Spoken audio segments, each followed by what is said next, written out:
Greetings, imagination connoisseurs. Once again, it is I, your Duke of Dope Discourse, Robert Meyer Burnett. I invite you to watch and listen to the Designing Hollywood podcast, brought to you by Martika Ibarra and the great, legendary Hollywood costume designer, Marilyn Vance. I am afforded the wonderful opportunity of co-hosting the show. If you are interested in the magic of Hollywood, the design of Hollywood, the clothes of Hollywood, watch the Designing Hollywood podcast, available wherever you get your podcasts from, or find the video version on the John Campea YouTube channel. That's right, the Designing Hollywood podcast. Why would you ever want to miss it? Especially if you love the movies. Observations with Robert Meyer Burnett.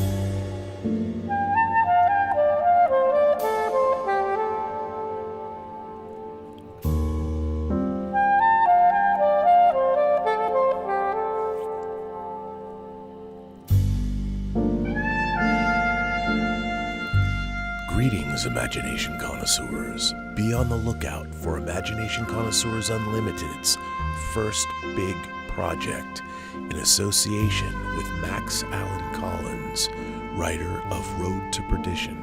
We present to you True Noir, the Nathan Heller casebook audio drama, starring Captain Liam Shaw himself, Todd Stashwick, as the Chicago PD officer turned private eye to the stars. We'll be crowdfunding this, an adaptation of Max's first two books in the Nathan Heller series, coming soon. Look out for it.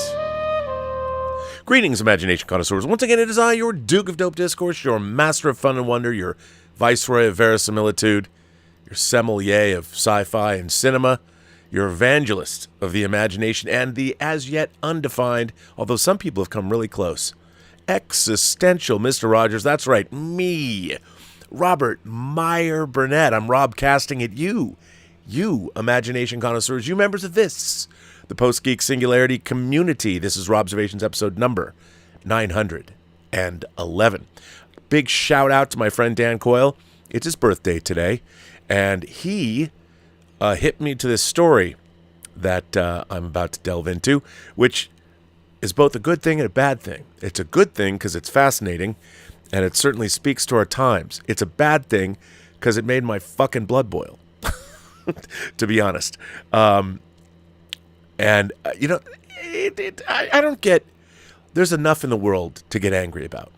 Now, and I always feel like when I start talking about things in the entertainment business that irk me, I almost want to give a disclaimer and say that I know that there's still war going on in Ukraine, and of course what's going on in Israel, and what's going on around the rest of the world, and all the terrible, horrible things. But if I were to do that, then I would have to acknowledge that this isn't really just an entertainment channel. We're talking about the things that we here are very privileged to have, which is, well, we're privileged. Being an imagination connoisseur is a privilege. And being able to delve into flights of fancy and talk about what concerns our imaginations is a wonderful thing. So I always want to be sure and remind everybody that I do realize that when we're talking about these kinds of subjects, and when I say that things make my blood boil, I compartmentalize my life, and I hope you all understand that. I don't know why I felt the need for this particular story to give this caveat, but I did think it was important. So I should say, first and foremost, before I begin, I love authors. I love books. Books, they mean as much to me as movies do, and I mean that sincerely. While movies are my first love, I was a fan of books before I was a fan of movies. And even when I was a little kid, I loved my children's books, Frog and Toad Are Friends, Alexander and the Terrible, Horrible, No Good, Very Bad Day. As a matter of fact, I think one of my part of my humor sensibility, maybe my dark, sardonic sense of humor, was derived from that book. Because if you know the book, I mean, it's been made into a movie. It's going to be made into another movie. Alexander and the Terrible, Horrible, No Good, Very Bad Day. Alexander has a terrible, horrible, no good, very bad day. And at the end of the book, his mom basically says, well, some days are like that. I've never it's kind of the driving philosophy of my life. Some days are like that. You can't sweat the small stuff. You gotta look at the big picture. We're here for a short period of time. It's pretty great that we're here at all. The entire cosmic infinitude of the universe, my go-to position is, hey, the very short blink of an eye time I've spent being alive on this planet is a gift. It's a thermodynamic miracle if you're a Dr. Manhattan fan, and I am. You understand. That said, I've met many people in the entertainment business, and I've met many people that are writers that I admire very much. And this isn't true of all of them, but some of the most loathsome people I've met are writers that I'm a fan of. And I won't get into any names, but it's I mean, I understand. It's funny when you read a book, you open those pages, and if a book really affects you, and I have many books that affect me, you feel that if a book touches you somewhere, that you incorporate it into your worldview, and many of my favorite books do just that. I mean, I think about some of my favorite authors that I've not met, but people like Canadian science fiction writer Robert Charles Wilson. We're actually friends on Facebook. Everything he writes, I've called him, in my own mind, I've called him the Stephen King of science fiction, in the same way that how science fiction, the way Stephen King took horror out of, say, the mountains of Carpathia and put it on your street. Like that girl down the street, she's got psychic powers. She lives with a crazy religious zealot of a mom, and she's going to kill everyone at your prom. The way that Stephen King brought horror home, Robert Charles Wilson brought home giant sci-fi concepts and put them in my neighborhood. Not in an Explorers or a Super 8 kind of a way, but in a more philosophical, more existential way. And, he's an author I dearly, dearly love, and I'll go buy all of his books. Really love him. He has a nonfiction book out recently. It's right up there. It's called Owning the Unknown by Robert Charles Wilson. I highly recommend it. He delves into questions of God and the universe, and it's fascinating. Anyway, like many things in our culture, there has been a sort of a battle that has been fought over the last decade and a half. And we all know about it. We've all heard about it on YouTube channels, and we've heard about it in the media. Culture wars, call it what you want. The Doctor Who Christmas specials most recently. And I'll recommend it. I think that Gary Beekler, Nerdrotic, did a really great video about Doctor Who, the new Doctor Who, the Christmas specials. And I'm a Russell T Davies fan. As I've said before, I think that Torchwood, Children of Earth, the third season of Torchwood, is one of the finest 5 hours of televised sci-fi of the 21st century. Fantastic. But I have to say, I was a little disappointed. And Kudi Gatwa, I think, is a great, really great talent. I've really enjoyed his work on sex education. So I was not primed to dislike the new Doctor Who. I didn't hate it as much as some, but there has been, as more writers who put their identities, it's really interesting because when it comes to, say, queer or gay writers, I've always been reading them. Arthur C. Clarke, one of the classic science fiction writers, Samuel Dahlgren, Samuel Delaney, who wrote Dahlgren, Marion Zimmer Bradley. I met Marion Zimmer Bradley at Worldcon in 1984. She walked into a room and said, "Well, all the pretty girls." I was like, "Okay, Marion, you go." So that kind of thing has not bothered me. But there has been an identity schism.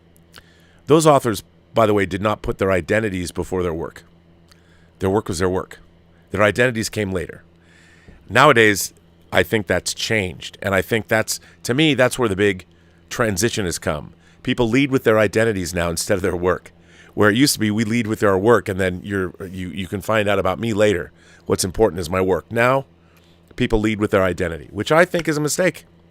I think it's a mistake. Don't judge. Somebody once said, somebody smart, somebody named Dr. King said, "Don't judge a person by the color of their skin. Judge a person by the quality of their character." I'm paraphrasing, but he was a wise man.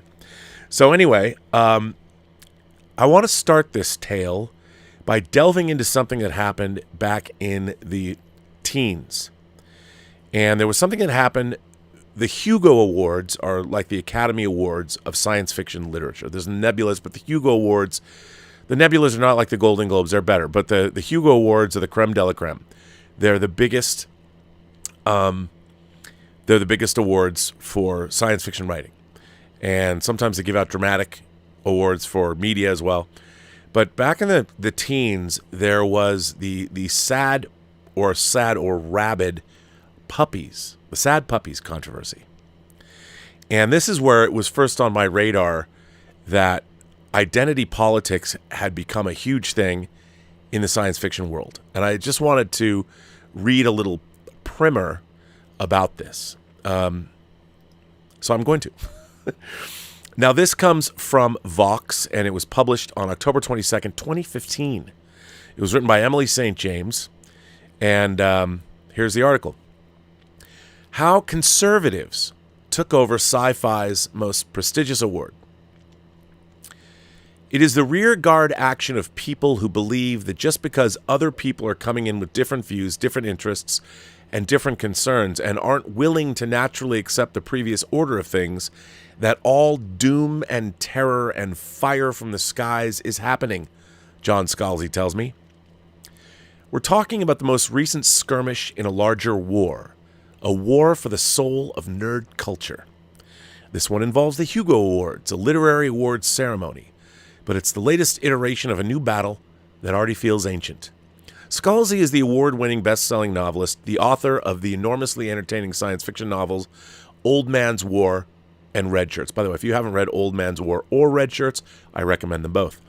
If you've read his popular blog, you'll know he's a passionate individual and he seems incredibly frustrated by those in the science fiction and fantasy community who have launched this rearguard action. Yet if you talk to the people on the other side who have dubbed themselves the Sad Puppies, they will point to Scalzi as part of a larger problem within the community. Yeah, their rhetoric might be a little over the top, but they're the ones saving the industry from political correctness and the literati. These Sad Puppies are, depending on whom you ask, the saviors of the Hugo Awards from mediocre books, a bunch of bigots, or part of a cynically motivated awards grab. Science fiction's prestigious Hugo Awards are chosen by fan vote at both the nominee and winner stages. However, the number of people who vote at the nominee stage is small enough that a concerted effort by a small group can have a disproportionate payoff. That's what happened with two groups purporting to support traditional space opera science fiction and politically conservative authors, who initially made up 72% of all nominees. Once this happened, many accused both slates of supporting racist, sexist sentiments. These voters say accurately that they followed the rules. Who are the Sad Puppies? The term Sad Puppies is used interchangeably to refer to a group of Hugo voters and a specific slate of works advanced by those awards. It's also often inaccurately been used to refer to a completely separate campaign. We'll get to the other campaign, the Rabid Puppies, in a moment. Those involved in Sad Puppies will tell you their primary motives are, first and foremost, to celebrate science fiction works that return the genre to its space opera roots, and second, to celebrate works by politically conservative authors whose views may sit outside the mainstream of the current community. A story often pointed to as an example of why the Sad Puppies exist is Rachel Swirsky's Hugo-nominated If You Were a Dinosaur, My Love. It's a beautiful piece of writing, but the puppies argue it's not science fiction enough. It's written in the conditional tense, but that doesn't equal a speculative fiction story, say the puppies. Brad Torgeson, a science fiction author and Hugo nominee who organized the Sad Puppies voting slate this year, says a tiny clique has taken over the Hugos. They don't want the Hugos to be about popular as much as they want the Hugos to be about important, which is an entirely different mindset, Torgeson says, of the science fiction publishing community at large, especially when you have the arrival in the last 10 years of social justice agitators who are demanding that books and stories now be recognized and anointed due to the fact that the author or the characters meet a given set of minority demographics. And if you saw that term social justice agitators and immediately pinged on Gamergate's sworn enemies, the social justice warriors, you are starting to see where this is all headed. The puppies point to an annual blog post Scalzi does asking professionals in the field to cite Hugo-worthy works as evidence of the hidden cabal running the Hugos. The puppies claim they're doing a version of this. They just take it one step further. What's the next step? The puppies created a voting slate, meaning Torgerson compiled a list of titles to vote for from reader suggestions. The slate was essentially a way to completely fill one's nominating ballot with puppies-approved nominees. In some ways, the puppies are the equivalent of a political party. If you support our cause, this is how you will vote. This proved wildly successful. The Sad Puppies recommended 60 nominees for the Hugos, and 51 of those were on the initial ballot. The Rabid Puppies recommended 67 nominees, with 58 on the initial ballot. All data is via Mike Glier's excellent fan publication File 770, which has top-notch coverage of the controversy if you want a deep dive. Several days later, the Hugos ruled one nominee from each slate ineligible, and 3 separate nominees have opted to withdraw their names from the ballots because of their connection to one of the 2 Sad Puppy slates. One of those nominees remains on the final ballot because the complaint was registered too late. The 2 slates were so stunningly effective for a couple of reasons. The first is that it's not so hard to game the Hugo list. In most categories, it's possible to land on the final list from less than 150 votes on the nominating ballot. The pool of voters, which is anyone who purchases a membership to the science fiction convention Worldcon, is so small at the nominating stage that essentially any coordinated effort stands a good chance of success. The second reason is that the puppies used politically radicalized language to promote themselves. If the puppies had simply said, "Here are some things we liked, please vote for them," the campaign wouldn't have been as successful. By framing themselves as a force warring against political correctness, the Sad Puppies were able to attract attention from others expressing similar points within nerd culture. All of this sounds kind of academic, so why are people pissed off? To be sure, there are people who are really mad about the very idea of voting slates at the Hugos, including George R.R. Martin, whose books formed the basis for Game of Thrones. And there are people who don't like the politically reactionary bent of much of the puppies' campaign. But if you want to get down to it, what people are so upset about is the fact that the 2 puppy slates nominated some people who have said some things that have proved hugely controversial, and that's putting it mildly. The foremost beneficiary of the 2 puppy slates is John C. Wright, who received 6 separate nominations for his work on the initial ballot. One of these nominations was eventually disqualified, as a version of the story had been published outside of the calendar year of 2014. But 5 nominations in 1 year is still huge. It's also, according to some puppies critics, not exactly a great endorsement of the slate's aims as a whole. If your argument is that there's a vibrant field of conservative, politically, stylistically, or both, science fiction being written that isn't being recognized by the Hugos, then the fact that fully 1/3 of the works of fiction you got into the ballot are by the same person isn't a strong point of support for it, 2014 Hugo nominee Abigail Nussbaum told me. But anger with Wright runs deeper than finding his popularity with the puppies baffling. It instead stems from the fact that he has written several anti-gay posts in the last decade, most of which have been scrubbed from the internet. Most recently, calling the lesbian couple in the TV series The Legend of Korra a sexual aberration. The puppies defend him as an unsung genius, and one whose work should be supported regardless of what you think of his political views. Wright's written some of the deepest, most philosophical and amazing science fiction of the new century. He is wholly able to stand with the greats in the field at this time. All Sad Puppies and apparently Rabid Puppies did was aim the spotlight in John's direction. Torgerson told her, the author, should Wright get a pass for his worst comments if his writing is good enough? As Scalzi points out, that's an inherently privileged position to take. I'm willing to forgive people a lot of their personal views that aren't related to their art. But then again, I'm a straight white guy, he told me. If someone's sticking a middle finger in your face and saying you don't exist, then it's difficult to make an argument that you can treat their art without considering that factor. The irony here is that the Sad Puppies made an effort to nominate women, people of color, and LGBTQ writers on their slate. This was the 3rd Sad Puppy slate, and in assembling it The group seemed to at least nominally address former criticisms about its lack of diversity. Said Carrie English, one of the women on the 2015 Sad Puppies slate, "I said yes to Sad Puppies this year because I saw the seeds of change. I saw an organizer who wanted to broaden the slate. Sad Puppies includes greater political variety, more women, more people of color, and more non-het writers than it ever has before. And I wanted to support that growth. But the movement is still fundamentally about defining what science fiction is by excluding all who don't fit into a narrow template. Even without the accusations of bigotry, you're left with the belief that the only true sci-fi writers are those who craft pulpier stories, often involving space exploration. Thus, the Sad Puppies have become essentially what they campaigned against, an organization that limits the definition of what genre fiction can be. But that's not what people are really mad about. I will say that with the Sad Puppies, a number of the nominees are not overtly bigoted, Hugo-nominated novelist N.K. Jemisin told me. Jemisin? No, it's Jemisin. My general sense is that the Sad Puppies effectively have become a front for the Rabid Puppies. So what are the Rabid Puppies?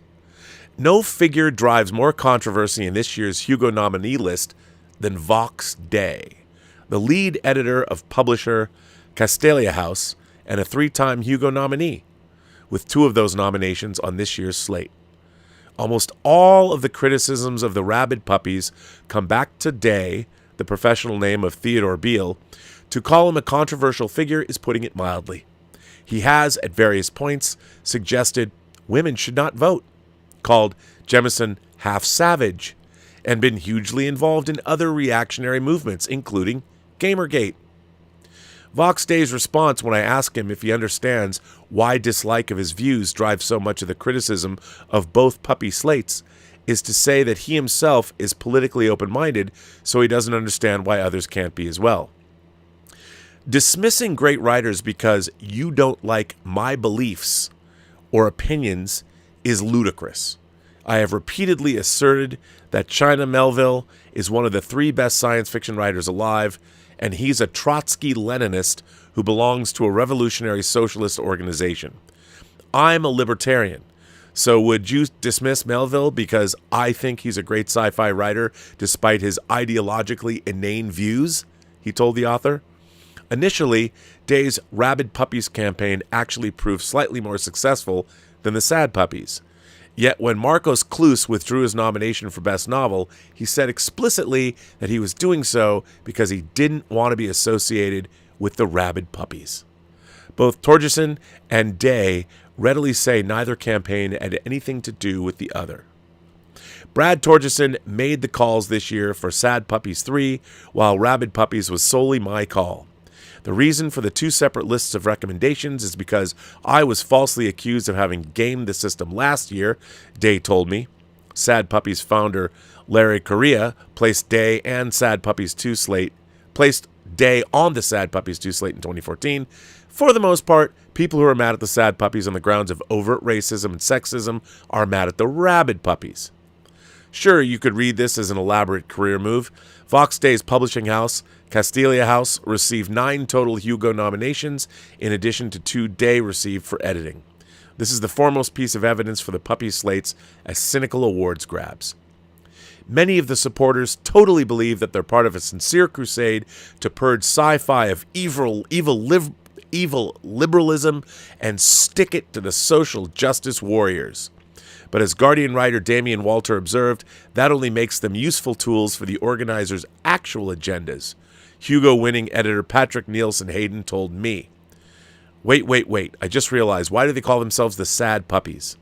It all stems from Korea's 2013 campaign for Best Novel at the Hugos for the book Monster Hunter Legion.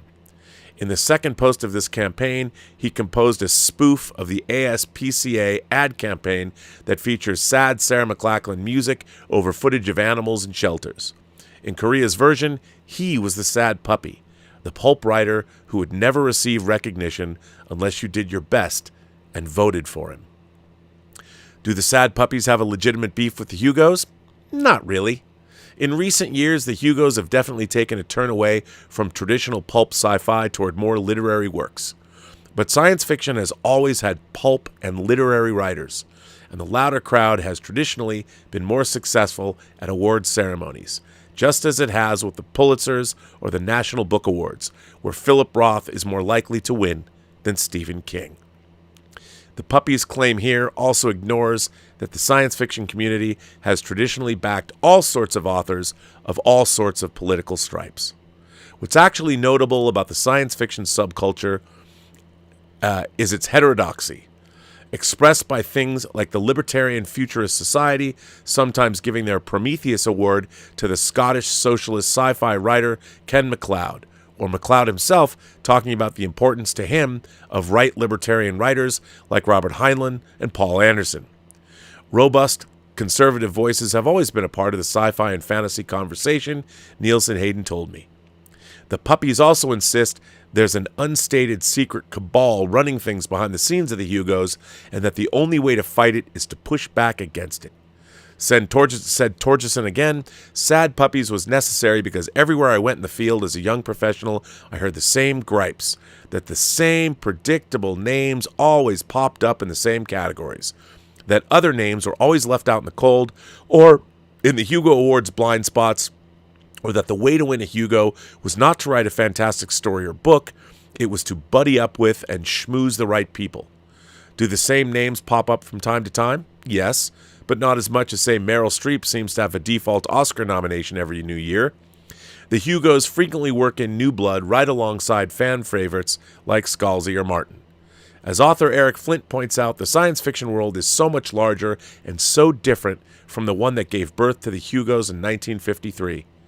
Is it any wonder voters gravitate toward familiar names? It's not about conservatives or particular genres in award ceremonies. It's about being very angry at the people they don't like getting awards that they don't believe they deserve, or whatever reason. It really boils down to that, Scalzi told me. In the mildest fallout has been the two disqualifications. John Eno, a Sad Puppies nominee for Fan Artist, had not produced any work in 2014. One of Wright's nominations from the Rabid Puppies slate was determined to be too heavily based on a story he wrote in 2013. However, there have also been 3 separate nominees, Clue's short story nominee Annie Bellett and fan publication Blackgate, who requested their work be removed from the ballot. Blackgate submitted its request for withdrawal too late to be pulled from the Hugo ballot. Finally, acclaimed author Connie Willis declined to participate in this year's Hugo ceremony, and she went on. And you can read the article if you want. Can the Hugos do anything? No. Everything both the Puppies slates did was perfectly legal according to the rules of the Hugos. Nobody disputes that. And when I contact the Hugo Marketing Committee, I'm told by Kevin Stanley, a member of the committee, the nominations process is susceptible to passionate minorities. Now, you might be asking yourself, why did I read that article that was back from 2015 about the Sad and Rabid Puppies and about science fiction? Because what was going on there, and that had been going on for 3 years with the Hugo slate, in the literary world of science fiction, horror, fantasy, but science fiction, that's what the Hugos are, is the exact same thing we've been seeing on YouTube over and over and over again for the last 5 years. It began over in literary circles when people were talking about identity politics. You had new groups of people coming in, that new voices, people of color, LGBTQ writers, even though there's always been LGBTQ writers. As a matter of fact, one of the things that attracted me to reading classic science fiction, as I've told people before, it was around the time Star Wars came out that I joined. Star Wars came out right after my 10th birthday, and I joined the Science Fiction Book Club in the 4th grade. And the Science Fiction Book Club would send books every month, and my parents were perfectly willing to pay for them. But back then, you know, it was maybe $5 or $10 a month that my parents were paying, and I'd usually get 3 or 4 books. And I started reading the classic canon of science fiction. You know, everything from Childhood's End to Dune. I remember getting Sword of Shannara, the first Terry Brooks Shannara book from the Sci-Fi Book Club. But eventually my bedroom was full of hundreds of books that I had received from the Science Fiction Book Club. That all got lost when my father moved and I had a lot of my science fiction books stored in his storage locker at his condo, and there was a flood, and they all got drenched. You can only imagine how pissed I was. I mean, they were book club editions, but they were all hardcovers, and I'd read them all, and it was maddening. But anyway, so I was reading classic sci-fi, and I came to learn when I liked certain authors that there were always science fiction authors that were LGBTQ. There were always libertarians. There were always communists. There was always, because they were people of ideas. So identity politics was a part of their lives, but they never led with that. All that stuff was injected into their works. A lot of them didn't become like Ayn Rand. Even though I liked Ayn Rand. The first time I read, the first book I ever read, Ayn Rand book I read, was Anthem. And I read it in my junior high school library. I skipped a class because I started reading it. I didn't know about Atlas Shrugged, or The Fountainhead yet. I read this, 100-page science fiction novel that she'd written. I'm like, who's this woman, Ayn Rand? I don't know. But I was captivated by her work. And yeah, that did lead me to The Fountainhead. And yeah, that did lead me to Atlas Shrugged. Am I an objectivist? Maybe. Do I believe that everything she has to say was correct? No. I understand now people, I met with much derision if I even mention Ayn Rand in certain circles, but whatever, doesn't matter. But anyway, so science fiction, what was happening with identity politics was happening in the literary world, especially in the science fiction world, which is always interesting because the science fiction world to me has always been a hotbed of controversy in a small way, especially the literary world. So why did I feel the need to once again bring up the Sad and Rabid Puppies controversy from the teens? Well, my friend Dan Coyle sends me this story yesterday that I read it and it really, and again, I understand. I feel the need to once again reiterate. I know that there's a lot of stuff going on in the world, and there's so many injustices there's 100 million injustices that happen every single day all around the world that you can get mad about. You can get mad about it. But in my world, I'm an imagination connoisseur, and I am of the belief that great science fiction fantasy, in its horror, in its myriad forms, whether it's motion pictures, whether it's TV, whether it's comics, whether it's video games, whether it's novels, are helpful.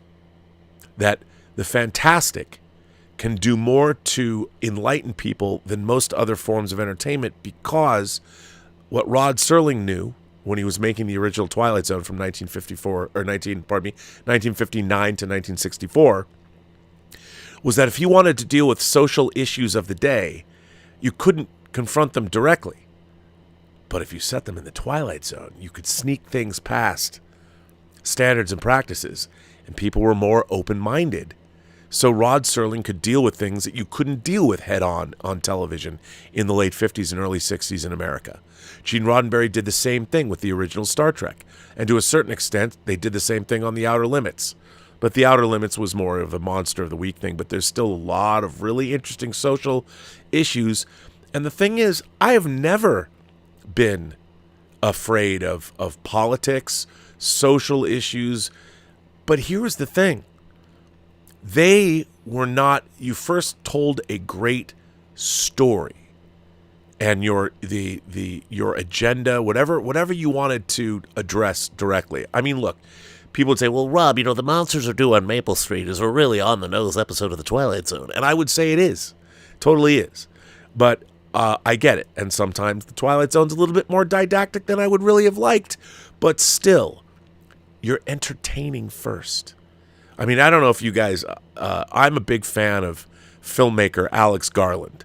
And if you saw Ex Machina, or you found Annihilation, which is an adaptation of the first book of the Southern Reach trilogy, or if you saw his TV series that I really liked, he also wrote like Dread, his new movie coming out from A24, flat out, it's in your face. Civil War What's it about? No, not Tony Stark and Steve Rogers. It's about a civil war in the United States.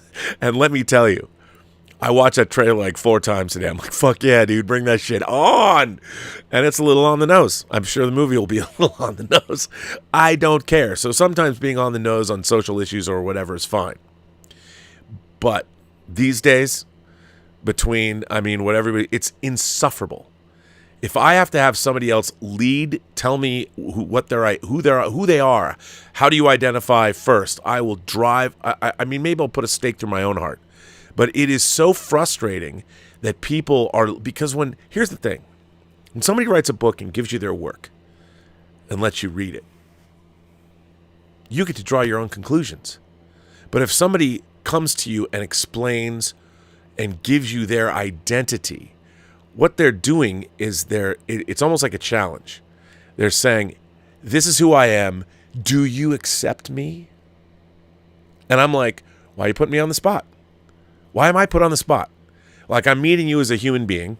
I want to talk to you as a human being. Tell me about yourself, but don't lead with one facet of your identity. I don't care. And if you do that, your credibility with me goes down. I'm like, okay. So what you're doing is you're foisting something on me and expecting me to react to something that you've said, rather than allow me to get to know you and draw my own conclusions. That's what I can't stand about the modern age. You'll have to refer to me this way. Really? Do I? Why? Why do I have to refer you? I don't know you. I don't know anything about you. And here's the thing. I revere authors. I've always wanted to write a book. It's one of my dreams. I want to make movies too. It was funny because I always knew I could get to make a movie. I just don't know if I have it in me to write a novel. And what is a novel? I can do it by myself. I know I can go make movies. I never doubted myself. I'm like, hey, one day I'm going to go to Hollywood and I'll work on movies, whether as a producer, a writer, a director, even if I'm just working on the set. I want to go work on movies. And I've done all of those things. Never, ever stopped to think, well, what if I can't? That was never, of course I can. You can do anything you want. You just need to learn all the tools and skills that you need to get to do what it is that you want. That's what people forget. If you want to do something, that's fine, but there's 100 other skill sets that you need to learn about before you can get to that thing. And I knew that, And so, but writing a novel, just sitting here, looking at the same screen, blank screen. I've written short stories. I almost was published in Twilight Zone magazine. I have a letter saying they accepted my story.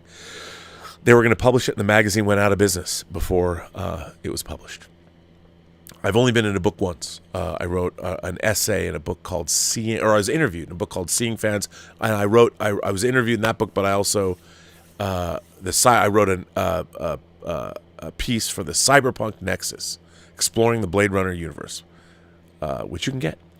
So I am a published author, but as part of a book, a larger book.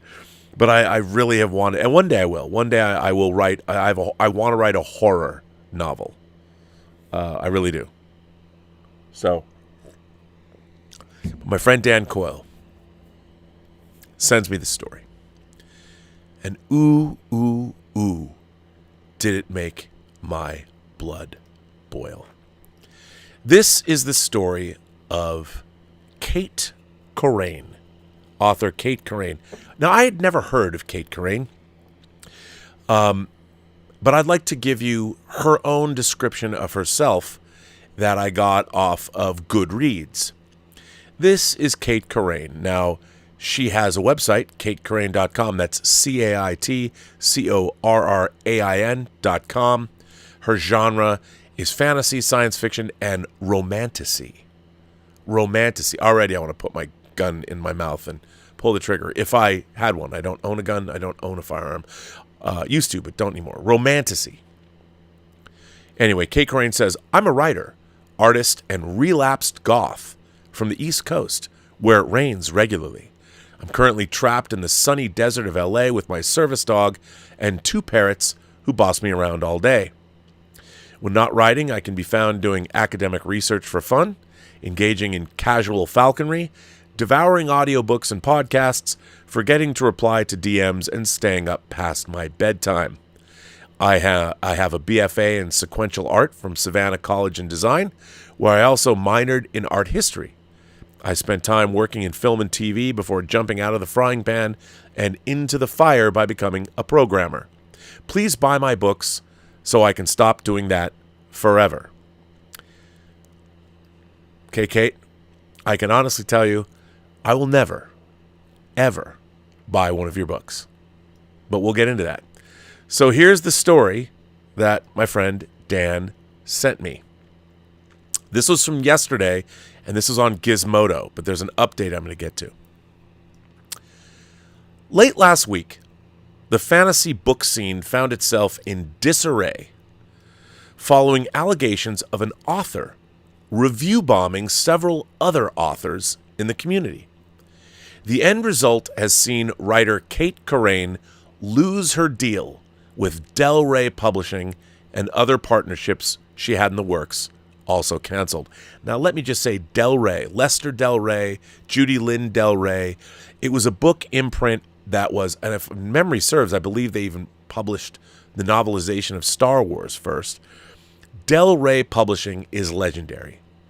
And if you had a deal to have your first book come out under the Del Rey imprint, I can't imagine a bigger honor. I mean, unless you came out like under Scribner or something in hardcover. But for a science fiction or romantasy writer published by Del Rey, this shit was peak. I mean, it's a dream come true.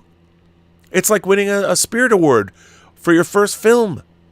I mean, to have a book published by Del Rey, this is winning. Kate Corain had a 2-book deal with Del Rey, which she fucked up.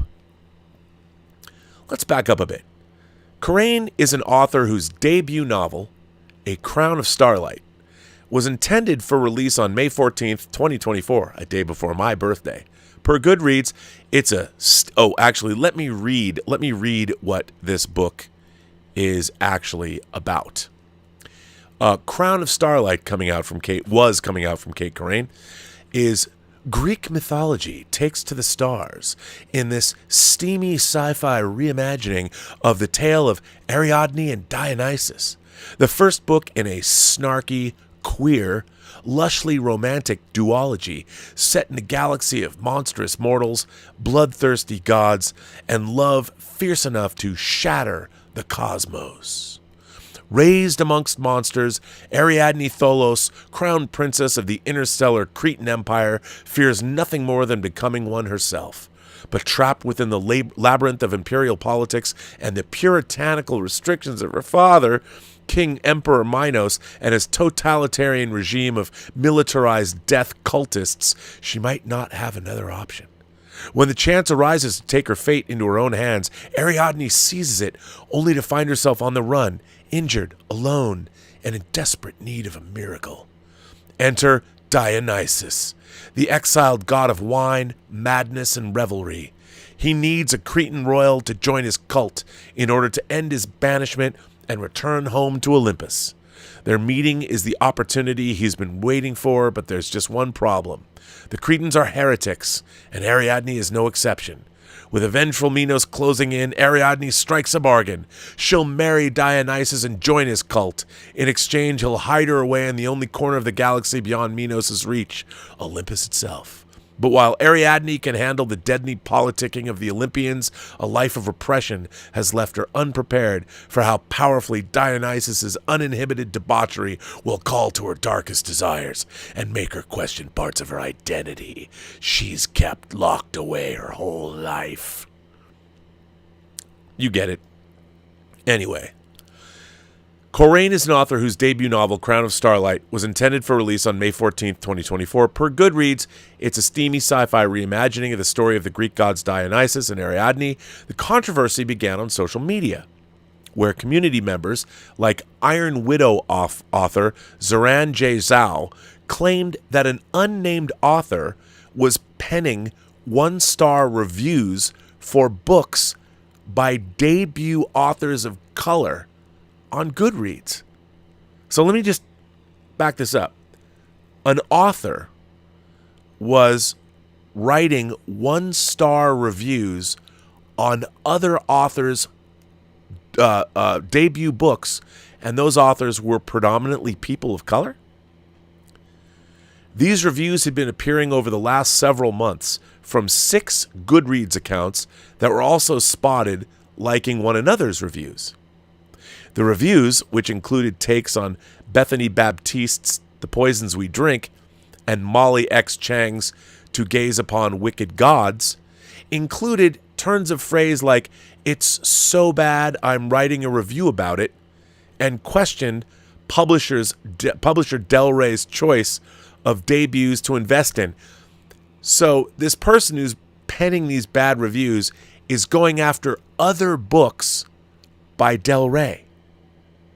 I mean, just keep that in mind. While Zhao apparently opted not to name the author so everyone could resolve the matter privately, things reached a boiling point where this was basically no longer an option. After their post, it didn't take long for users to deduce that Corain was behind the 1-star reviews. A publicly available Google Doc titled Review Bomb Receipts tallied 31 pages worth of evidence showing the Goodreads accounts and how they were all linked together through individual user-made lists that seemed to keep track of debut authors whose works were releasing in 2024. Now keep that in mind. Going after first-time writers. So Kate Corain here was talking mad shit using fake accounts about other writers who also had debut books. Now, to write a book to me is a sacred act. And you had a writer, Kate Corain, who had a 2-book deal with Del Rey, who, with fake accounts, was review bombing other authors whose first-time books had yet to come out. Now, honestly, I can't think of something more despicable than that. That is so beyond the pale to me. This kind of behavior is so irredeemably awful. Imagine, I mean, look, I at least wait to criticize Star Trek episodes until after I've seen them. I give them the benefit of the doubt. People are like, well, why don't you just stop watching Discovery? No, I have to watch every episode. I have to watch every episode because I can't criticize it unless I've seen it first. But imagine, just because you have a debut book coming out, let me tell you something. There's an important lesson I learned. I worked about 30 years ago for the original director of Free Willy, Robin Armstrong, before he quit 6 weeks before filming began. But I worked for him as his development executive. And the reason that I worked for him is because he made a beautiful movie that was released by Miramax, a very small movie about minor league baseball, starring William Russ, who I loved in Wise Guy, and Glenn Plummer, a minor league baseball movie called Pastime. And one of the characters, the William Russ character, is he's a pitcher, but he's getting beyond his capabilities, and he's going to be replaced by a younger, better pitcher. And Noble Willingham, who plays the coach in this movie, said something, and this is why I wanted to work for Robin Armstrong. This is why I admired him, because he made a movie where one character said this thing that I've never, ever forgotten. And the coach says to William Russ's character, "It does not matter how good someone else is. It doesn't make you any better or any worse." And I got to tell you, that hit me like a ton of bricks. That completely resonated with me. So to read an author who has a book deal with Del Rey, who's setting up fake accounts to try, was actually talking mad shit about her fellow authors and authors of color, people of color.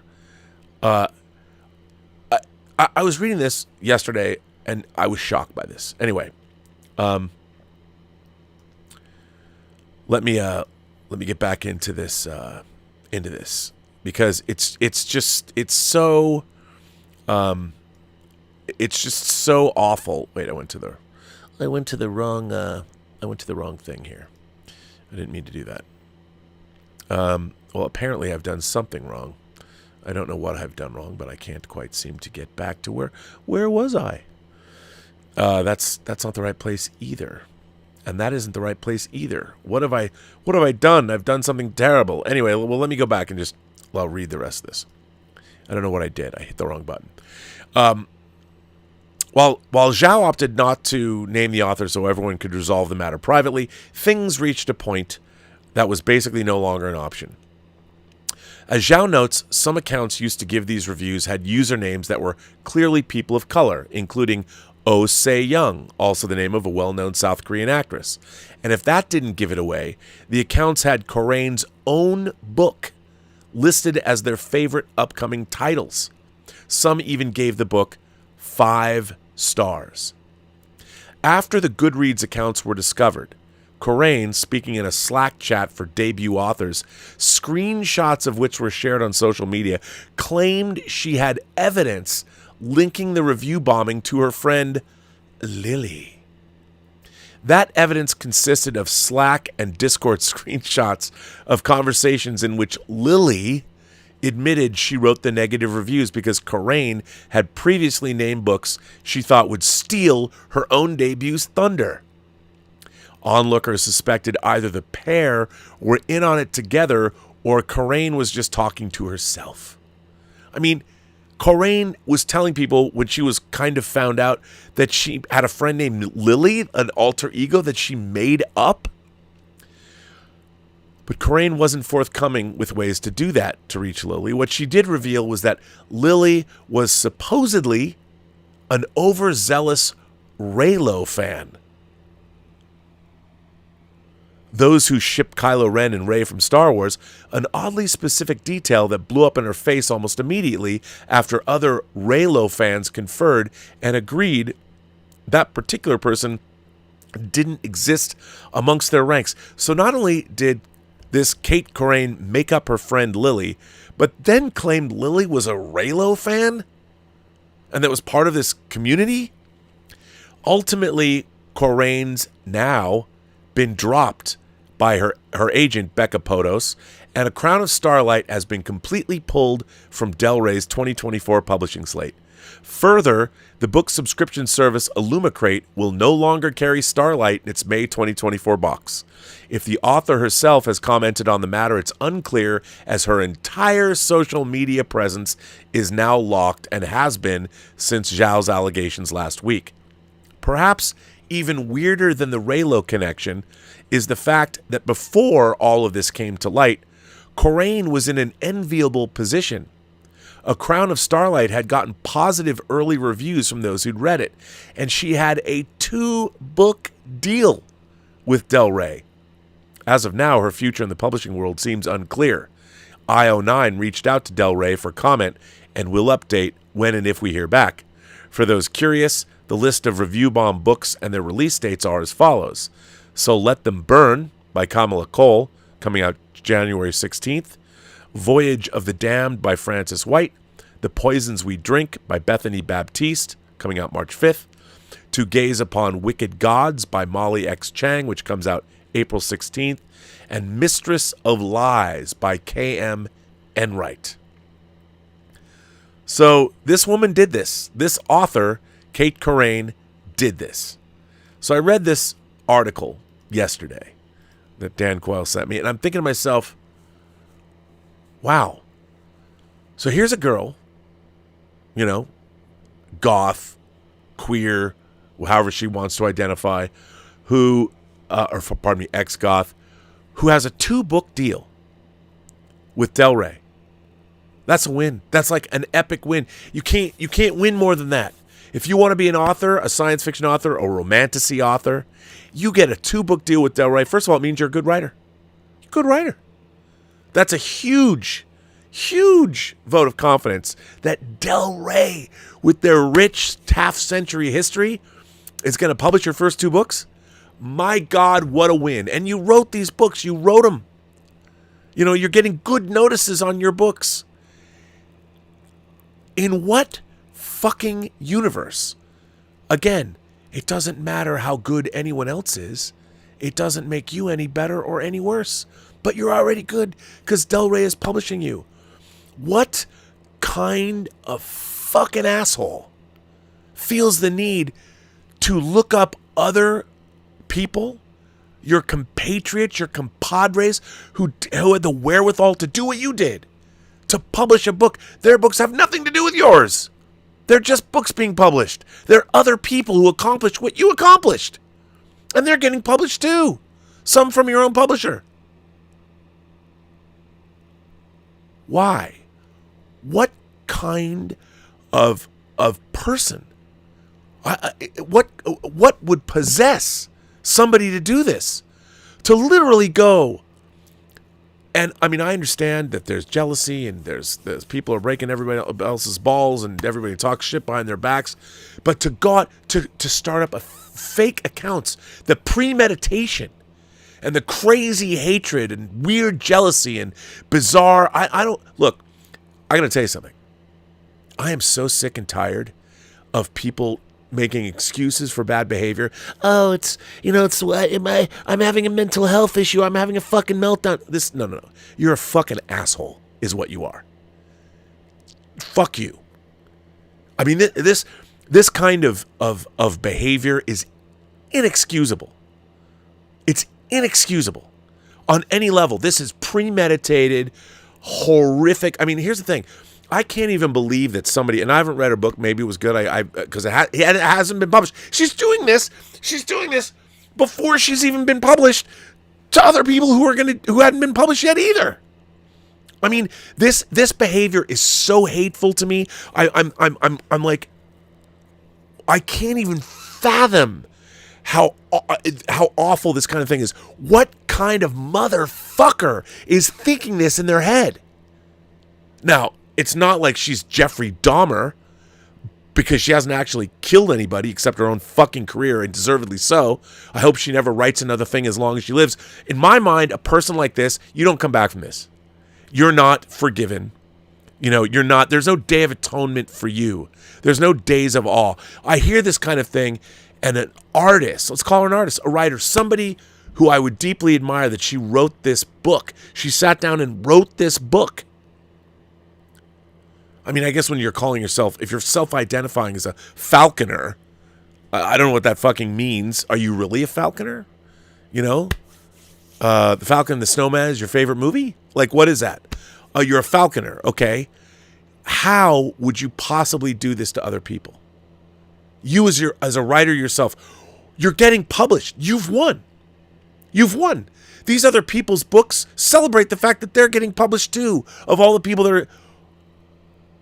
I was so angry when I read this story. But wait. It's not over. Oh no, the story's not over. I can't decide. Should I go to the New York Times article? Or the Guardian article? I'll just go to the Guardian article since I already teed it up. And here's the thing. Not a bad looking lady, I gotta say. I know she doesn't play for my team, but hey, she's still very attractive. And, but dare I say it, part of Gen Z, I would imagine, or young millennial. Publisher drops author. By the way, you know what I realized I didn't do? The Gizmodo article. I did not cite the actual author of this article. Justin Carter wrote this book, or wrote this article. Justin Carter wrote this, and it is on Gizmodo. So let me get to this Guardian article. Publisher drops author for using fake accounts to review bomb peers. Kate Corain, whose book Crown of Starlight was due to be published next year, admits to leaving notices that range from kind of mean to downright abusive. Ella Creamer and Lucy Knight wrote this today. A writer has been dropped by her agent and publisher after she posted a slew of reviews from fake accounts on book ranking site Goodreads. Kate Corain, whose Crown of Starlight was due to be published in May of next year, she posted on X. She went on today and posted on X to apologize for her behavior. I boosted the ranking of my book, bombed the ratings of several debut authors, and left reviews that range from kind of mean to downright abusive. Corrain's U.S. publisher Del Rey, an imprint of Penguin Random House, stated on Monday that it was aware of the ongoing discussion about the author. Crown of Starlight is, quote, no longer on our 2024 publishing schedule, it said. Though it was initially unclear whether this meant that the book's publication was being postponed or canceled, both Del Rey and Corrain's UK publisher, Daphne Press, later said that neither Crown of Starlight nor the second book in Corrain's contract will be published by them. Corrain's former agent, Rebecca Podos, announced on Monday that she will no longer be working with Corrain. Kate and I will not be continuing our partnership moving forward. I deeply appreciate the patience of those directly impacted by last week's events as I work through a difficult situation, she wrote in a post on X. Canadian author Ziran J. Zhao first brought attention to Corrain's suspicious activity on Wednesday last week when they identified a number of accounts that had upvoted Crown of Starlight and left one-star reviews on other debut novels. They posted a 31-page Google document containing screenshots of the activity of a number of accounts, with usernames including Chantal B. and Ose Young, suspected to have been created by Corrain. Many of the books given one-star ratings were written by people of color, including So Let Them Burn by Kamala Cole, scheduled for release in January of 2024, and To Gaze Upon Wicked Gods by fellow Del Rey author Molly Chang. Corrain tweeted that they had negatively ranked Chang, Cole, Danielle Jensen, Bethany Baptiste, adding that it's possible there are a couple of authors affected. I guess they, meaning she goes by, or they, I guess Kate goes by they, them pronouns. I'm not sure about that, but I can't believe Del Rey spent $500,000 on this when they could have spent $500,000 on any, oh my God. Wow, she wrote, oh my God. So Kate Corrain wrote, I can't believe Del Rey spent $500,000 on this when they could have spent $500,000 on anything else. Sorry, not sorry. Read one of the review screenshots of Chang's book posted by a user called Brent Spinner. If she couldn't get any more despicable. The review was liked by Chantal B. There's something extra despicable about using clearly people of color names in the fake accounts to upvote every negative review on people of color's books so the top ones are all 1- and 2-star rated. Like, what in the yellow face, Zhao tweeted. Many of the accounts linked on the document Zhao shared have now been deleted. A review of Corrain's book posted under the username Ose Young called Corrain a fucking genius. Keep in mind, this is her, Kate Corrain, using fake accounts with people of color's names, in this case, the name of a Korean star, to talk about her own book being a work of fucking genius.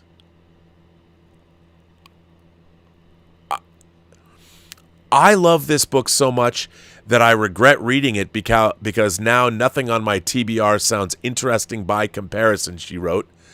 Corrain claimed a friend was responsible for fake reviews and shared several screenshots of a conversation in which the author berates Lily for posting the ratings.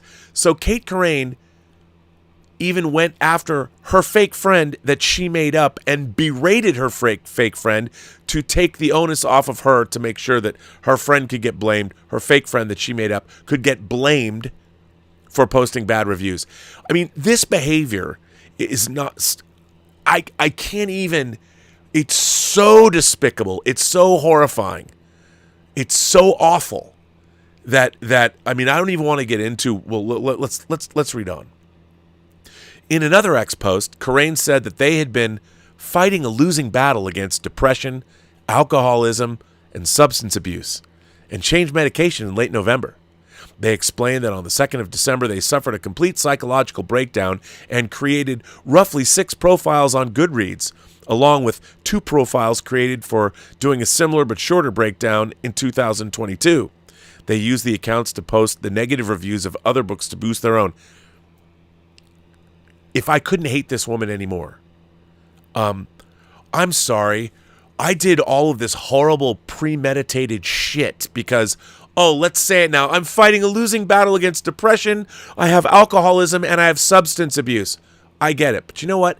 Not everyone who suffers from depression, alcoholism, and substance abuse goes and creates fake profiles on fucking Goodreads to go slam unpublished authors' first-time books coming out from your same fucking publisher.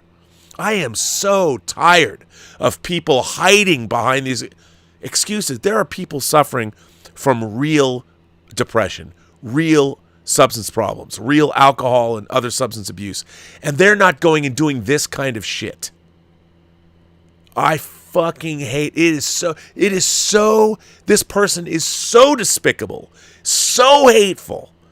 I mean, that she's doing this, and then again, oh, I'm sorry, I'm depressed. Fuck you.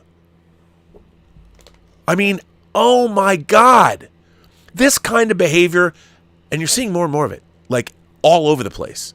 This is just, I mean, because I'm interested in science fiction, fantasy, and horror, and authors and books, and they mean something to me, to see this kind, I mean, abusing people, going out and premeditatedly creating fake people, and then blaming your abuse on the fake person that you created. This kind of behavior, I hope this person never is heard from again. And I hope that they get the help they need, sure. But this kind of behavior, I mean, she better fucking make the longest, most apologetic video of all time. And I mean, I can't even, Corain said that they felt no ill will toward the targeted authors. It was just my fear about how my book would be received running out of control. I'm sorrier than you'll ever know. Oh my God. Do you know why so many people are mad at other people these days? Listen to this. I didn't feel any ill will toward the authors. It was just my fear about how, these are her words, it was just my fear about how my book would be received running out of control. It's always me. Look at me. Use my pronouns. I want you to talk to me the way I want you to talk to me. Me. Fuck you! What about the authors whose books you slammed? Who didn't deserve your fucking abusive fucking behavior? Jesus Christ, I was sad about me, I'm depressed, I have substance abuse issues. Oh, okay, so does that somehow absolve you of what you did to other people? No, not in any way, shape, or form. And this is an apology. It was just my fear about how my book would be received running out of control. I'm sorrier than you'll ever know.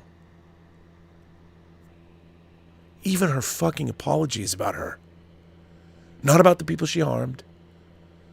I mean, we live in an age where part of the problem that we have on a global scale is there is no respect for the other person.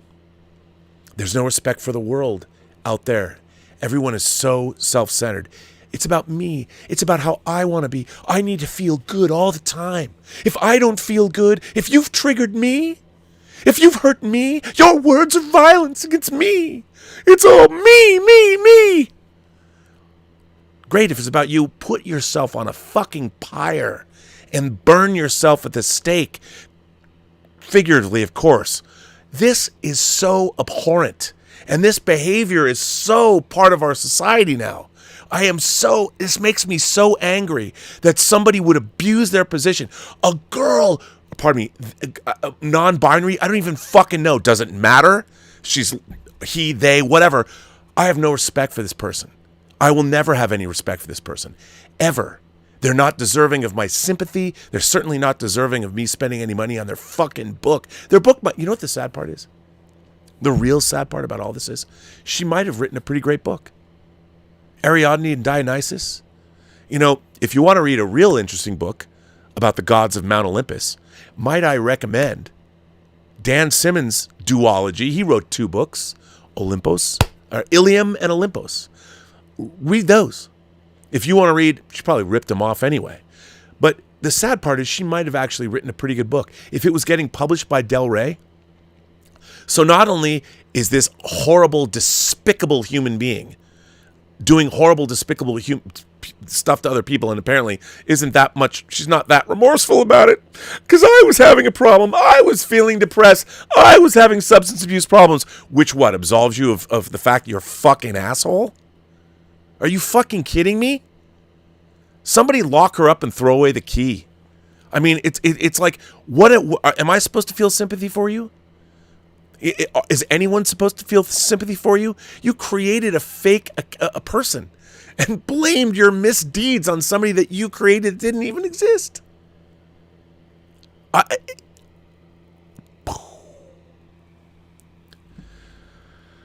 The intended purpose of Goodreads is for readers to track books they have read and share their thoughts with an online community.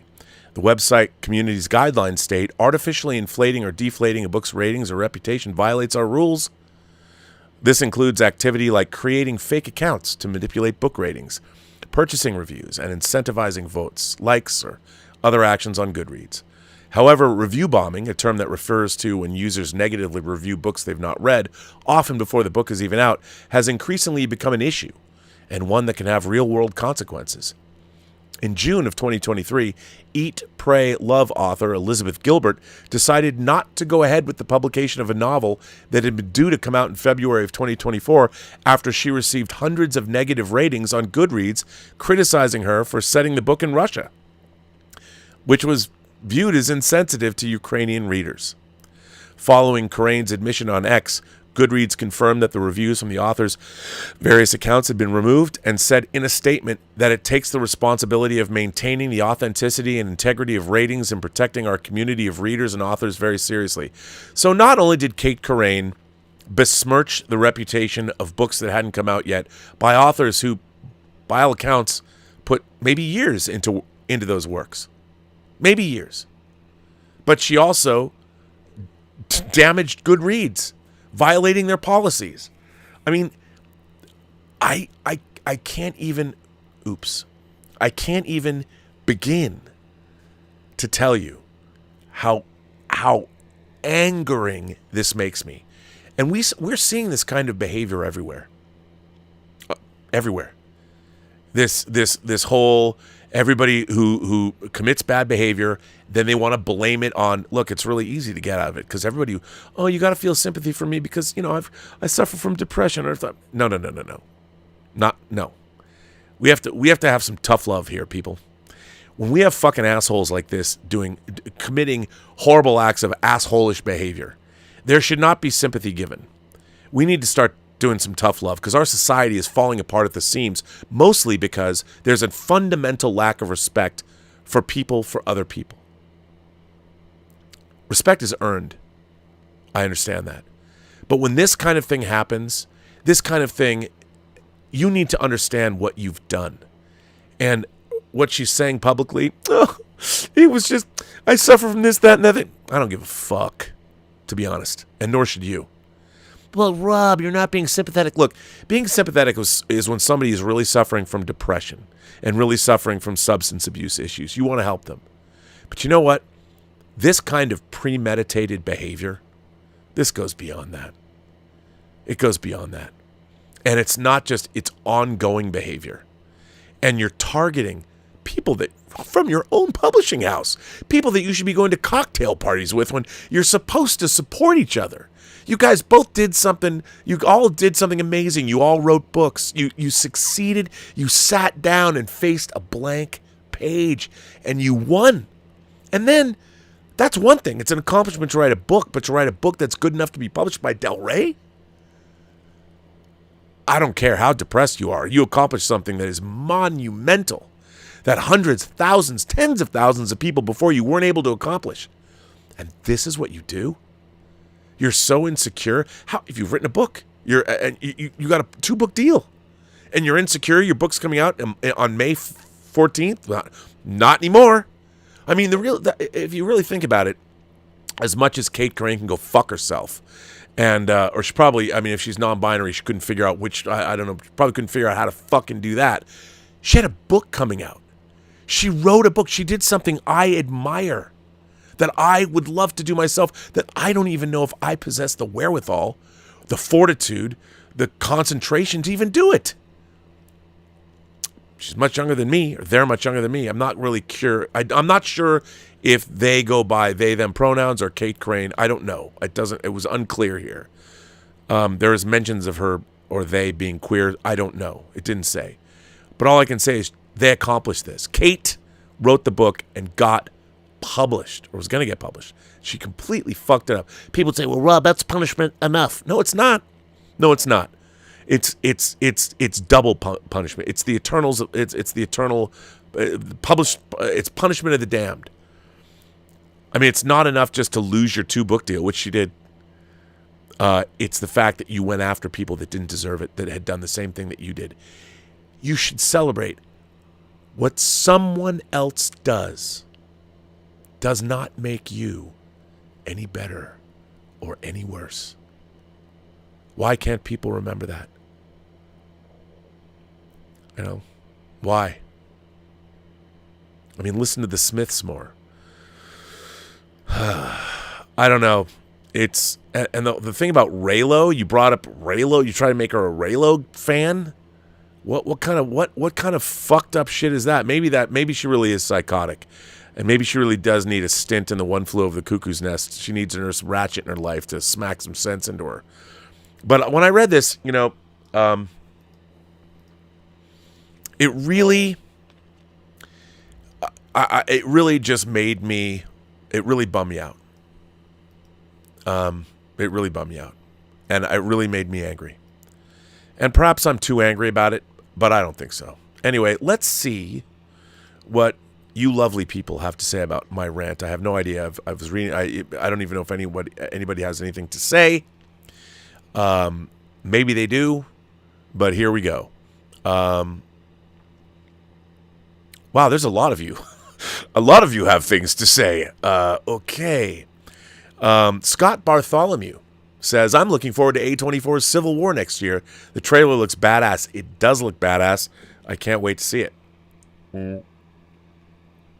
Yes. Some old guy in Hawaii, how are you, man? Says mixed feelings on the Doctor Who holiday specials, playing safe with familiar faces, but hopeful about the new season and Gatwa. I think he's very charismatic.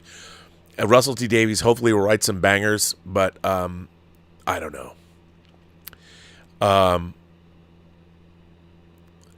1001 Johnny says, I don't mean to sound as if I'm not listening, but I'm greatly amused by the way Rob says puppies.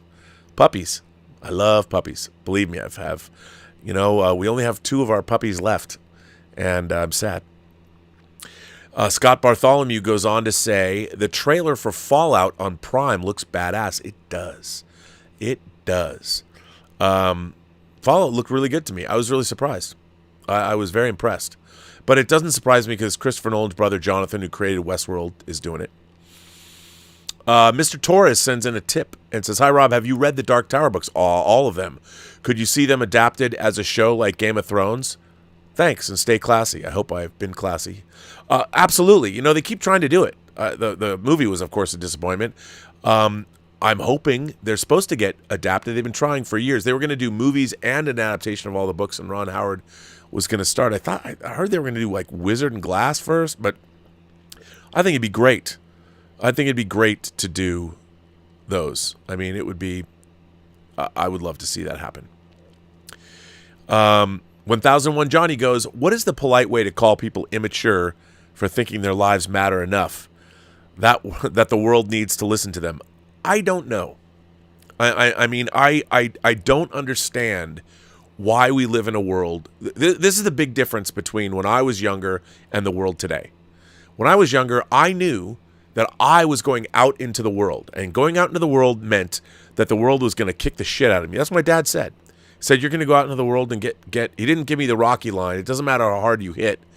It matters how hard you can get hit and still get up and keep going. Nowadays, everybody feels, I feel like I see this attitude that the world, depending on who you are, whatever identity, and if you belong to some protected group now, that you are somehow, it's weird because all of these groups that I would say have been oppressed in the past, you know, you can't exchange one oppression for another, and that's all I'm seeing, is that people want to do that. Let's trade one oppression for another. I don't like those people anymore. let's oppress them. Or better yet, let's just get rid of them. It's really terrifying. I don't know where this came from. I mean, I understand the oppressed becoming the oppressors is the oldest story in the world, and we're seeing it played out across the internet all the time. But this woman, this Kate Corain, wow. I mean, what a hateful human being. And the conduct and the fact that, oh, I'm going to go on social media and beg for apologies. Because, you know, the trifecta, depression, substance abuse, alcoholism. How about you're just a fucking asshole? Why not own what you did? Don't try and excuse it. Everybody wants to excuse their bad behavior. I'm sorry. I didn't mean to kill that person and eat them and keep their body parts in the refrigerator. I was suffering from depression. 1001 Johnny said, there's a train. This is interesting. 1001 Johnny sends in a tip and says, there's a train that travels through the night toward the sea of light and the shores of our dreams. Fill up for an endless universe. We must go and cross the bridge. It will take us to the stars. All the people of this world look for the wonder and the joy, like crusaders at the edge of their souls. Till they find the wishing star, the adventure will go on. An eternal journey, stride after stride. Keep waiting for the day you will find it, come what may. Paradise, your little bird. That's from Galaxy Express 999. Matsumoto Leije. I have 3 Galaxy Express movies on Blu-ray. That wasn't a very good reading, 1001 Johnny. I can do better. I'm sorry. Scott Bartholomew says Chat GPT literary offerings are next. Oh, they're already happening. I remember I heard an NPR story about a science fiction journal that figured out a way to see what stories Chat GPT had written and what didn't. They knew a way that they could beat the algorithm. Terrible. Nicholas Rosenblum sends in a $10 super chat and says, father of 2 sets of twins, second-time grad student, and self-published author. This story makes me frustrated. Every one of my readers is a hustle. The red carpet was rolled out, and this is gross. What Nicholas is saying is that this woman, or Kate Corain, was winning. You know, she achieved the dream. She wrote a book. She had a 2-book deal with Del Rey. She had an agent. She was well on her way. And this bizarre self-sabotage, I mean, clearly there's some kind of mental illness going on. And I probably, should I walk back my statement saying maybe I was too harsh? I don't think so. But, I mean, some people do this to themselves. I've seen it a lot. Self-sabotaging, it happens. It's bad. Ryan sends in a super chat and said, Goodreads and social media have been a cancer on the publishing industry. She's not the only one. Other authors are buying good reviews as well. The entire industry is distorted and gross. Yeah, man. Well, that's what the algorithms have done. That's why I can't stand our algorithm defined, whether it's movies, whether it's books, whether it's streaming series. I don't think it's true. You know, I think the good stuff will find its audience eventually. The long tail of things, hopefully. Yeah, but this kind of stuff is whenever these kinds of things happen, there's ways to abuse them, and it's not cool. It's bad, Ryan. I'm with you. Medicated Movie Reviews sends in a super chat and says, "Respect, Rob." Thank you. Nathan Lip says, "Are you going to see the re-release of Die Hard?" Probably not. You know, I was there. Die Hard. They had a public sneak of Die Hard in the summer of '88, a week before it opened. And when it was coming out, it was kind of a joke. Like, no one knew. I went with my friend Taylor White here in Southern California because I just moved to LA in '88, and I moved here in June of '88. And we were hanging out that summer. I I'd saved up a bunch of money before I was going to USC, and so it was awesome. We go to the theater, and you could tell how great Die Hard was because the opening credits took 10 minutes, and how they were setting up the story within the opening credits, and Michael Kamen's music, the way it was shot, Jan de Bont's cinematography, and McTiernan's direction, and even Bruce Willis's acting. Make fists with your toes. Fists with your toes. Fucking California. I mean, I've seen Die Hard 100 times, but I was there at ground zero. So I probably won't go see the re-release, but I might. Tom Jr. Jackson sends in a super chat. Thank you, sir. I appreciate that. I got to figure out a way to use your Funko Pop art of me. Scott Bartholomew says, we need some more Robert E. Howard on the big screen. Yes, but is Robert E. Howard canceled yet? Well, he's too much of a misogynist. I don't know. It's just so crazy. Scott Bartholomew says, so tired of literary social engineering. Oh, all the social engineering. I'm tired of it all. You know, it's funny because I do think that we have needed diversity, equity, and inclusion is something that would be helpful, but it was happening on its own. And as soon as everybody started mandating it and doing these things, we started spinning off into oblivion. And again, you're trading one oppression for another. And you know, the world that we live in now, everybody can have a voice. Whether it's on YouTube, whether it's on TikTok, whether it's on Instagram, everybody can have a voice. Anybody can go make a movie now. The technology exists. We're carrying around 4K cameras in our pockets. The problem is it's still really hard. I mean, the movie Talk to Me, which came out, the horror film, two brothers learning their craft on social media, worked their way up to making a film. People should be looking to them. They should be looking to the directors of Talk to Me as an example. You can do anything with the technology now. Anything. Doesn't necessarily make it good. You still have to have talent. But you can make anything. No one is stopping you. No one is stopping you. You literally, if you want to go make a movie, look at the movie Tangerine. That was a film about colorful people on Hollywood Boulevard, or on Santa Monica Boulevard, actually, made with iPhones. Steven Soderbergh made both Unsane and High Flying Bird, shot them on iPhones. There's no reason why you can't. You can get 4 iPhones and shoot a camera that you can get 4 iPhones with their 4K cameras and shoot a movie that looks like a feature film. No one is stopping you. Doesn't matter what kind of person you are. It doesn't matter what color you are. It doesn't matter what your religious preferences are. It doesn't matter what shape, size, color, creed, what your sexual preference is. You can do anything you want. We have the technology to do it. It's just hard. It's hard. It takes wherewithal. It takes gumption. It takes guts. You have to put a good team behind you. You have to know how to work with people. No one is stopping you from doing anything. Now, if you expect to get rich right out, that's talent and luck. That hasn't changed. But if you want to make a movie, you can make a movie. The reason people don't make movies is because it's hard.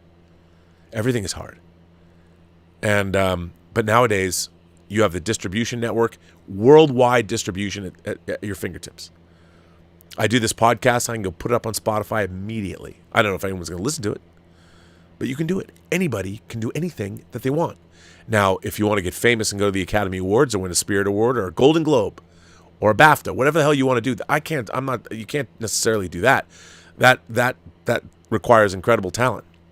But if you've ever wanted to make a movie, or you've ever wanted to make a music video, or you ever wanted to write a book, whatever it is you wanted to do, what is stopping you? The only thing that's stopping you is you.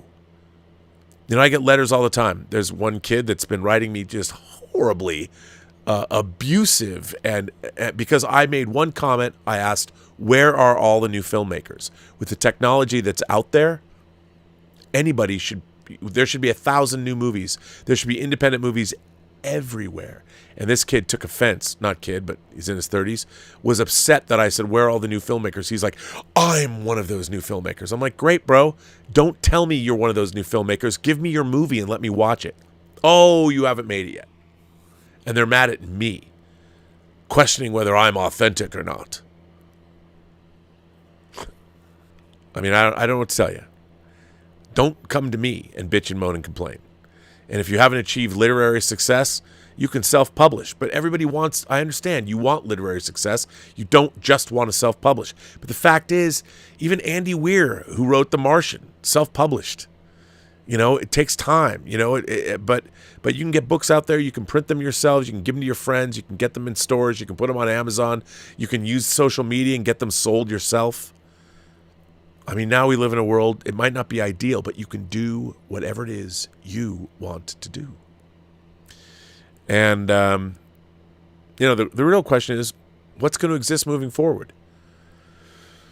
I don't know. There was an ad for Rockstar wanting a voiceover director. I was actually thinking of applying for that job. I probably wouldn't get it. But, I mean, to me, as much as I love cinema, I might have to reluctantly admit people are always going to like movies. But maybe movies are the art form of the 20th century. We'll still maybe have them. But I think that we're on the cusp of three-dimensional holographic imaging, whether it's holodecks or whether you can play AR games in your neighborhood, wearing headsets that just, if you want to, it'll turn your neighborhood into a post-apocalyptic version of the neighborhood. I mean, the technology that we're going to get for gaming in the next 20 years is going to be astonishingly, incredibly cool. So I'm looking forward to it. Anyway, yeah, it's good stuff. The world, assuming we don't destroy ourselves, if we can learn to once again find respect for each other, respect for who and what we are, and who and what we can be. There is no respect. We need to return respect in the classroom for our teachers. We need to respect our elders. We need to respect people that are more experienced. I mean, everybody thinks that they're the fucking king of the world and they haven't done shit yet. And I don't understand that. Like when I started working in film, my first job as the art department assistant on Texas Chainsaw Massacre, I figured I'd be getting coffee for people for 3 years. And that's not the way it turned out. If you show that you make yourself valuable and you show you are easy to work with and you can get the work done and you do what's told and you also put in that extra time, you get recognized and you work your way up like anything else. It's good stuff. Zachary Zarvo says, I just saw The Iron Claw. This movie is devastating. Zack Efron should be nominated for this film. He's also so jacked. He's reminiscent of the Franco Columbu Arnold bodybuilding days. He looks so different. I mean, I'll be honest, Zac Efron's a very handsome guy. But he's so jacked. I mean, he mad props for the work. Again, how much work did Zac Efron put in? Diet, exercise to create that physique. That's not easy. That's work. That requires work. That is to be admired. I'd like to see that. Scott Bartholomew says, thoughts on Monarch so far? I've not seen this week's episode. I'm really enjoying it. I think it's really, really good. I'm a huge Kurt Russell fan. I think it's unfolding in a very interesting manner. I mean, who would have thought that we're getting a domestic Godzilla X Kong movie, that we have Monarch, and at the same time we've got a new Toho Godzilla -1 in theaters that's expanding outward. They can't believe the success. It's going into like 2,000 more theaters next week. I mean, incredible. Amazing. It's a Godzilla-sance. So that's, yeah. Stephen Bro says, the best commentary rant I ever had from Robert Meyer Burnett came tonight. Sadly, this arrogant author came from mine and Danica's alma mater. Danica 19's alma mater. I love Danica 19. She's great. I'm sorry to hear that.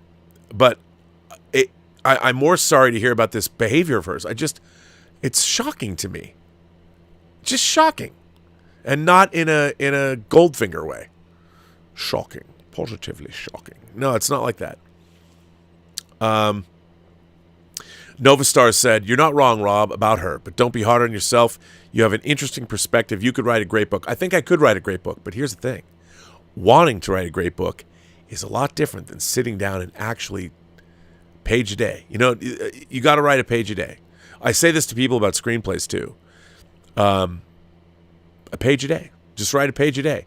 And in 120 days, you'll have a screenplay. Now, is it going to be great? Probably not. But here's the thing. Page a day, get through it, and then once you have a first draft, then you rewrite it. A lot of people write like 10 pages. They go back and they keep writing the same 10 pages over and over again. That's bad. Just write a page a day. Page a day. Mark Spector's Avatar. I love that.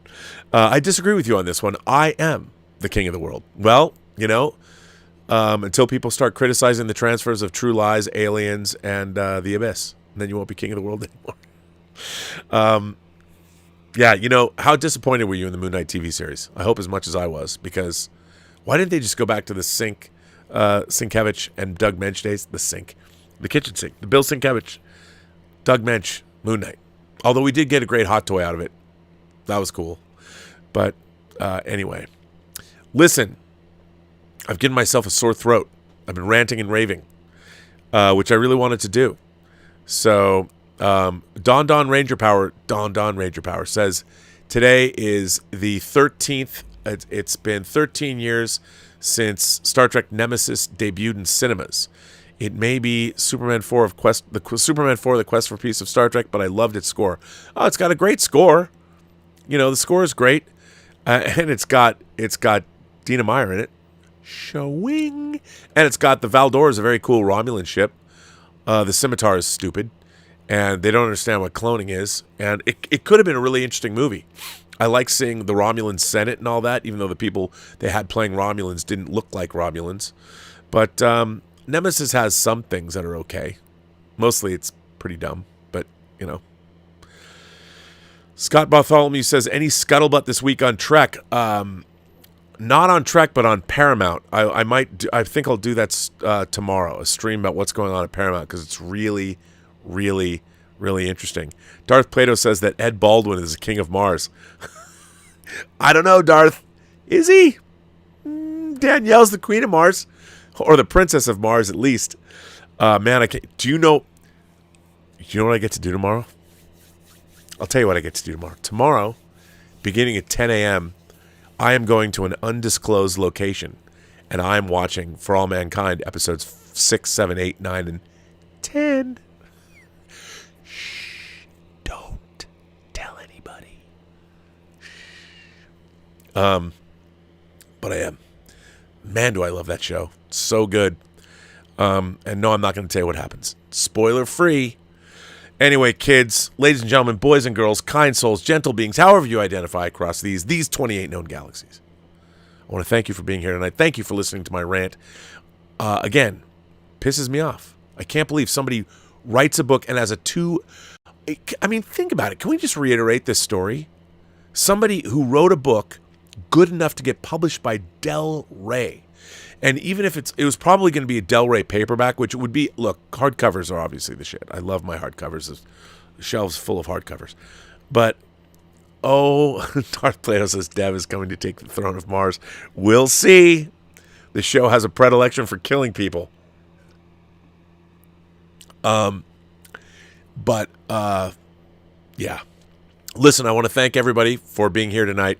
And, of course, if you please like this and share it and subscribe, because boy did I lose a lot of subscribers over the last 2 months. Maybe rightfully so. I know we don't disagree on all things, but hey, if you like this, subscribe, all that stuff. I don't usually say that, but hey, please do it for me. And for all my friends out there, Hanukkah, of course, last night of Hanukkah is coming, and I want to thank Tom Jr. Jackson for being my moderator here. He's always does such a great job moderating. I want to thank all of you for being here.